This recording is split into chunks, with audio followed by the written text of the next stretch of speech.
Welcome back to Thinking It Through.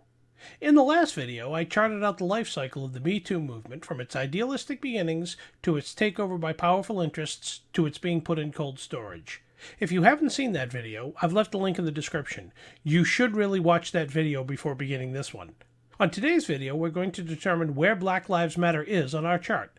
Before we begin, don't forget to like and subscribe and hit the notification bell. So let's get to it. As the chart shows, Black Lives Matter started just like MeToo, on the local level.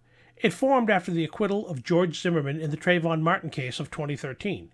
It got some local attention, but quickly got national recognition using the same method as MeToo, by climbing into bed with the Democrat Party and their allies. For those who don't think the two are intertwined, let's take a look at the facts. First, it was a group of left-wing donors with ties to the DNC that pledged $100 million to Black Lives Matter to form the group. These donors knew what they were doing, building another tool for the Democratic Party arsenal which could be used when needed. All money raised by BLM goes through a Democratic Party-run nonprofit organization called Act Blue. Act Blue takes in hundreds of millions of dollars minus their fee of 3.95%, and turns the rest over to the representatives of Black Lives Matter. Where the money goes after that is anyone's guess. One of BLM's leaders, Kaylee Scales, did an Ask Me Anything, or AMA, on the website Reddit. She was asked repeatedly for specifics on where the money was going, but gave vague explanations and provided few details. This fact did not go unnoticed by those who participated in the AMA. It should be noted that donations are not the only source of money for BLM. Speaking fees and their own online store where they sell BLM merchandise are also moneymakers. The DNC and BLM support each other online. If you check the Democrat Party's website, you'll find that it's used to promote Black Lives Matter, as well as a place to sign petitions that Black Lives Matter generates. Black Lives Matter is pushing propaganda, letting us all know how safe the post office is for the Democrat Party's mail-in voting scheme. Everyone is aware by now that members of Joe Biden's staff and Kamala Harris raised bail money for Black Lives Matter rioters. Keep in mind that I said rioters and not protesters. People who break things, assault the police, and commit acts of arson and looting and are arrested are not protesters, they're criminals. One former Obama administration member actually posted bail for a rioter who was accused of throwing Molotov cocktails at police. I have to ask this question again. Democrats in cities that were subject to rioting claim the damage was caused by outside right-wing agitators. So what they're saying is that Biden's staff, Harris, Hollywood celebrities, and others on the left were bailing out right-wing agitators?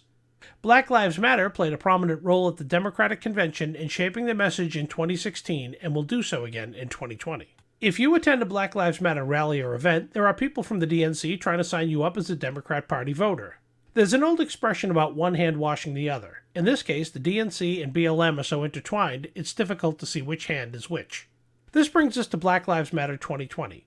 I say 2020 because since 2013, it has had its ups and downs of media attention, protesting, then fading away, only to come back when the Democrats need them. The beauty of this movement is that the Democrats can't trot it out whenever they need a distraction or a cause or just want to harm the other side. Find the shooting of an African American, justified or not, and throw in a little one-sided coverage by your friends in the media, and poof, you have a protest. So going forward, the only way to judge BLM is the cycle it's currently in. There have been cycles every year since 2013. Right now, it's in the 2020 cycle. George Floyd was killed on May 25, 2020. By May 27th, protests began, and shortly after that, riots, arson, and looting by opportunists who joined the BLM protests and their allies, Antifa. June 2nd, the Biden campaign, realizing that protests were playing well, but arson, rioting, and looting were not, quietly denounced the violence. Their media pals mentioned it in passing, but only one story one time, in a way so as not to piss off their base.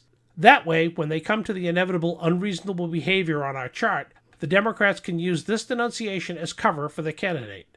Just keep in mind, while Joe Biden was half-heartedly denouncing the violence, some in his campaign and his vice presidential pick were raising money to bail out rioters. The next point on our chart is where the bad press starts.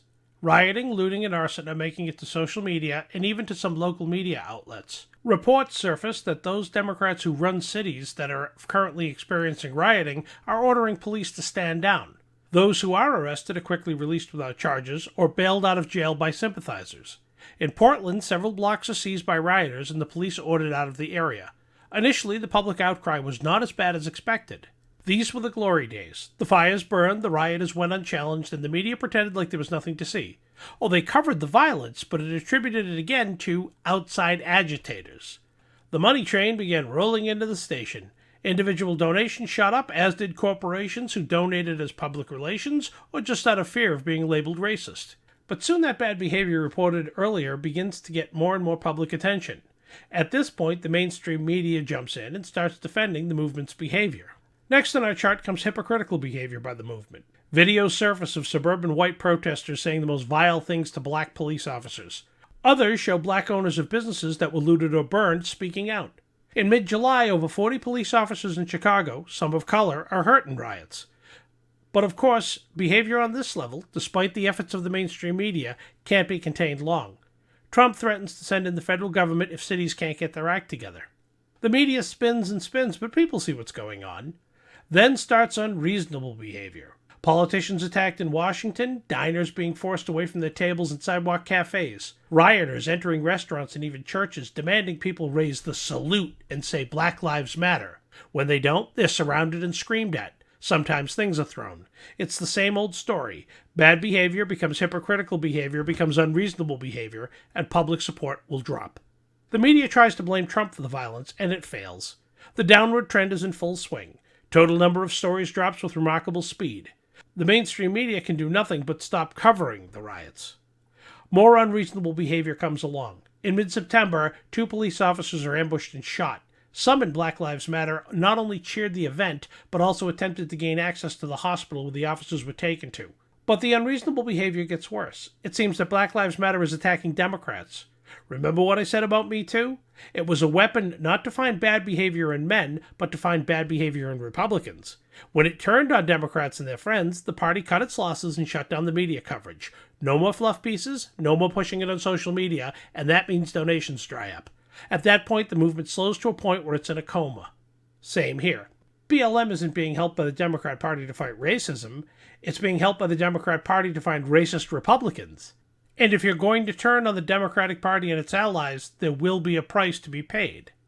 And BLM committed the Democrat version of Reagan's 11th commandment. Thou shalt not attack fellow Democrats.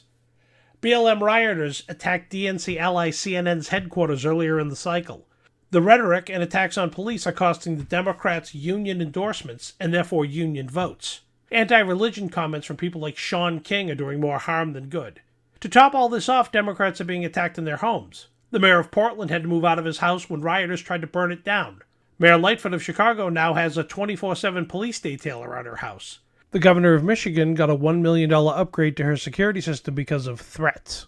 So between the unreasonable behavior that the Democrats cannot control and the movement biting the hand that feeds it, we will come to our current point. Unreasonable behavior by the movement and a near stoppage of media coverage. Right now, we're right in between those 2 points.